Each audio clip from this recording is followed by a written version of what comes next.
এটা হচ্ছে নিয়ালিপুর মোড়।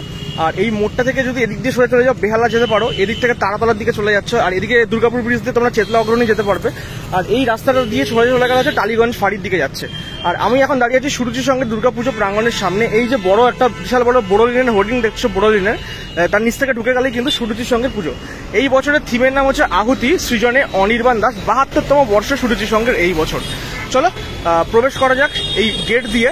আর দুর্গাপুজোর সময় এই জায়গাটাতে কিন্তু এত পরিমাণে লোক থাকে, তখন কিন্তু মানে এখানে দাঁড়ানো পর্যন্ত যায় না। এই এত চওড়া জায়গাটা তখন ছোট বলে মনে হয়। তো চলো এই সামনের মোড়টা থেকে ডান দিক ঘুরলেই কিন্তু আমরা সুরুচির সঙ্গের পুজোটা পেয়ে যাবো। দুর্গাপুজোর সময় এইখান থেকে কিন্তু পুরো লাইন পড়ে প্রচন্ড পরিমাণে। আর সুরুচির সঙ্গ মানে দক্ষিণ কলকাতার ওয়ান অফ দ্য বিগেস্ট দুর্গাপুজোর মধ্যে একটি।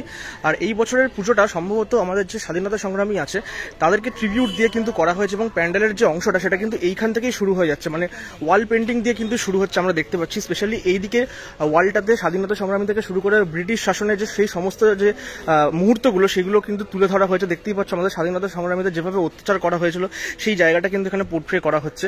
তো এই পুজোটা কিন্তু এবছর অনির্বাণ দাস সাজিয়েছেন, এবং সুরুচি সংঘ মানেই একটা বিশাল বড় পুজো যেমনটা বললাম। আর চলো ভেতরে মণ্ডপে প্রবেশ করা যাক এই মুহূর্তে। এই বছরের পুজোটা আরো একবার মেনশন করে দিই, 72তম বর্ষে পদার্পণ করেছে। এই বছরের থিমের নাম আহুতি।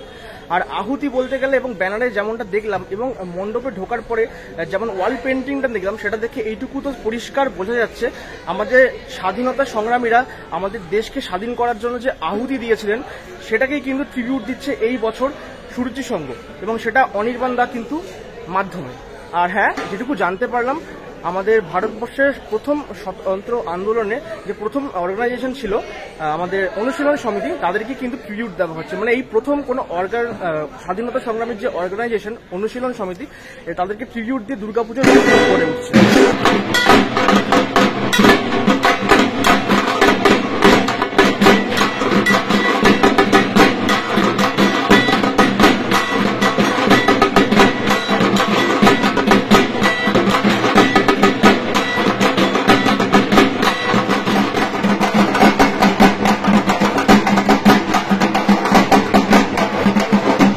সুরুচি সংঘের মণ্ডপের ভেতরের অংশে আমি প্রবেশ করেছি।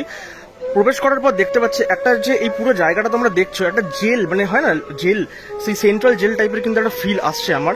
সত্যি কথা বলতে আমাদের যারা স্বাধীনতা সংগ্রামীরা যারা ছিলেন, যারা দেশকে স্বাধীন করে গেছেন, তাদের বেশিরভাগ সময়টাই কিন্তু তাদের জেলে কেটেছে। তো সেই কারণে এই জেলের মধ্যে একটা আদলের মণ্ডপটা কিন্তু করা হয়েছে, এবং তার মধ্যে প্রচুর স্বাধীনতা সংগ্রামীর যে ছবি থেকে শুরু করে বেশ কিছু লেখা, সেগুলো আমরা চারিদিকে পোর্ট্রে এখানে করা হয়েছে। অনির্বাণ দা কিন্তু সেভাবেই কিন্তু এই ব্যাপারটা কিন্তু পোর্ট্রে করেছেন। বেশ ইন্টারেস্টিং একটা থিম এবং অবশ্যই রিলেভেন্ট একটা থিম। আমাদের এই জিনিসগুলো কিন্তু সকলের জানা উচিত, এবং সেইখান থেকেই কিন্তু এই সুরুচি সংঘের ভাবনা আহুতি। এই যে জায়গাটা দেখছো এখানে কিন্তু বেশ কিছু দরজা আমি দেখতে পাচ্ছি, যাদেরকে কিন্তু ট্রিবিউট দেওয়া হয়েছে দরজার মাধ্যমে। ওপরে দেখো লেখা আছে কলকাতা, প্রমথনাথ মিত্র প্রতিষ্ঠাতা 1902 সালে, চট্টগ্রামের প্রতিষ্ঠাতা হচ্ছে মাস্টারদা সূর্য সেন। তো এইভাবে কিন্তু প্রত্যেকটা আলাদা আলাদা কিন্তু এখানে প্রতিষ্ঠাতার জন্য আলাদা আলাদা দরজা এখানে করা হয়েছে।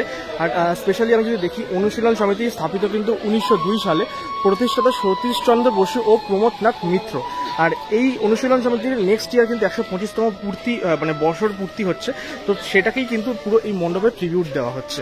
নমস্কার, শারদ শুভেচ্ছা। আমি অনির্বাণ এবং আমার পাশে আমার সহশিল্পী এর নাম আহুতি রেখেছো। তো স্বাধীনতা সংগ্রামীরা স্বাধীন করার জন্য যে আহুতি দিয়েছিলেন সেটাকেই তার মানে তুমি এখানে ট্রিবিউট দিচ্ছ তার মানে। আচ্ছা, আর এই প্রতিমা কেমন কি হয়েছে একটু যদি জানো? যদিও প্রতিমা এখন দেখা যাচ্ছে না আজকে। প্রতিমা মৃন্ময়ী মূর্তি, কিন্তু দেখে মনে হবে পাথরের প্রতিমা। আচ্ছা, শক্তিদায়িনী প্রতিমা। আচ্ছা, কবে থেকে মণ্ডপটা দর্শকদের জন্য ওপেন হয়ে যাচ্ছে? 25 তারিখ থেকে সর্বসাধারণের জন্য খুলে গেছে। আর আমি একটা প্রশ্ন করবো, এই বছর তুমি অনেকগুলি কাজ করছো এবং প্রত্যেকটাই হেভিওয়েট পুজো, তো প্রত্যেকটা পুজোকে সাজানোর যে আলাদা আলাদা একটা ব্যাপার আছে, সেটাকে তুমি কিভাবে নিয়েছো ব্যাপারটা? দেখো, প্রত্যেকটা পুজোয় আমাকে সাহায্য করে, যেমন এখানে কাঞ্চনই পুরো দায়িত্ব ছিল, এরকম এক একটা পুজোতে একজন দায়িত্বে থাকে, তাহলে আমার খুব একটা অসুবিধা হয়। আচ্ছা, সর্বশেষ পুজোর জন্য দর্শকদের কি বলবে?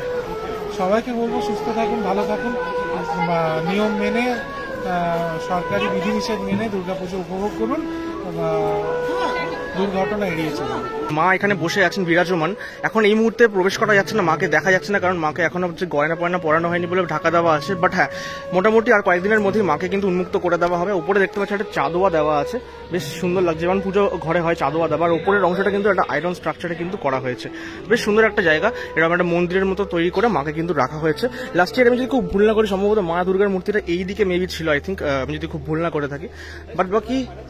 বাদবাকি পুরো জায়গাটা কিন্তু বেশ সুন্দরভাবে সাজিয়েছে, বিশাল বড় জায়গা, এবং সেই জায়গাটাকে খুব ভালো ইউটিলাইজ করেছে সুরুচি সংঘের এই বছরের শিল্পী। এখানে আমি দেখতে পাচ্ছি শহীদ ক্ষুদিরামের একটি মূর্তি দাঁড় করানো আছে, এবং পিছনের যে ওয়ালটা আছে সেখানে কিন্তু শহীদ ক্ষুদিরামকে নিয়ে আই থিঙ্ক, আমি যদি খুব ভুল না হয়, কিছু লেখা আছে। এবং আহুতি এখানে দেখো যে থিম, তার যে থিম সম্বন্ধে এখানে বেশ কিছু বাংলায় লেখা আছে, তোমরা চাইলে পজ করে পড়তে পারো। মানে সত্যি কথা বলতে এই বছরের সুরুচি সংঘের থিমটা আমাদের প্রত্যেকের গায়ে কিন্তু কাঁটা দেবে। এবং যত রকম আমাদের ওই অনুশীলন সমিতির মেম্বার ছিলেন সেই অর্গানাইজেশনের সমস্ত মানুষকে কিন্তু এখানে ট্রিবিউট দিয়েছে। এই পরপর থেকে মূর্তি ভেতরে রাখা আছে, প্রফুল্ল চাকি থেকে শুরু করে কল্পনা দত্ত, এরকম প্রচুর রাখা আছে, মাস্টারদা সূর্য সেন থেকে শুরু করে সবাই রাখা আছে, সবার মূর্তি রাখা আছে এরকম ভেতরে। তো খুব সুন্দর একটা থিম আমি কিন্তু দেখতে পাচ্ছি সুরুচির সঙ্গে এই বছর। সুরুচির সঙ্গের এই মণ্ডপটি জনসাধারণের জন্য সম্ভবত 24 তারিখ অথবা 25 তারিখ থেকে কিন্তু ওপেন হয়ে যাচ্ছে।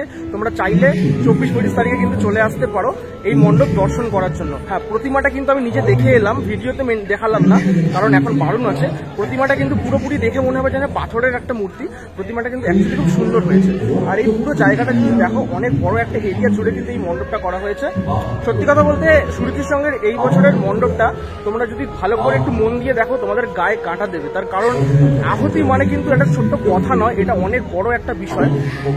আমরা এখন সবাই যে এত সুন্দরভাবে চলাফেরা করছি, এত সুন্দরভাবে খাওয়া দাওয়া করছি বা এনজয় করছি, এই সমস্তটাই মানে সম্ভব হয়েছে আমাদের স্বাধীনতা সংগ্রামীদের জন্য।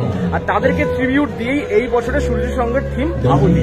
চলো, ভিডিওটা আজকে এখানেই শেষ করছি, পরবর্তী ভিডিওতে দেখা হবে। ততক্ষণে তোমরা অবশ্যই জুড়ে থাকো আমার চ্যানেলের সাথে।